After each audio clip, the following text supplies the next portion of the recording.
if I could have a superpower for conducting research, I would like to be able to see as if my eyes were microscopes, but very, very high resolution ones. If I could have an academic superpower, I think I'd like to be able to concentrate for longer, particularly when reading papers, because focusing on text for long periods of time is really tough. Smarter.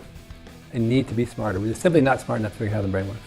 So a superpower that I feel would be very valued in the lab would be to work at literally the speed of light, just to get everything done as quickly as possible and doing multiple experiments at the same time. Definitely time control or time travel, so that at the end of a 30-minute microscope session, when I realise that I've actually made a slight error on the setting, that means I'll have to repeat that probably about 3 times until I've got it right.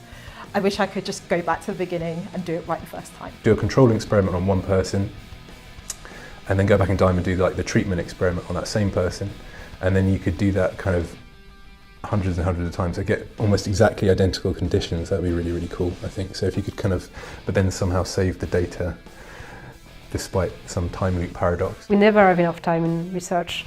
Like everything is always taking so long, there's always more things to do, and really, like, I don't mind that, you know, I don't mind like having a lot of things to do. I just wish I had more time to do even more things, really. Being able to avoid sleep would be a great superpower.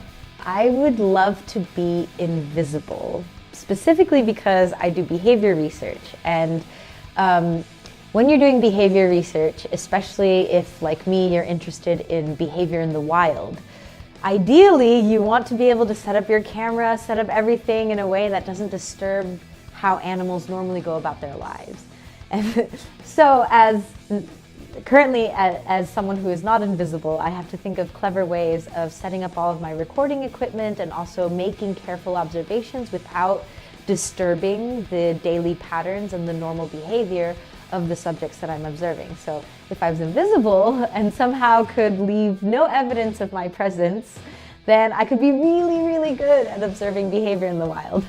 Eat and sleep when I wanted to, as opposed to when I needed to. So, for instance, I think it would be great if I could like eat twice as much today and then not eat at all tomorrow.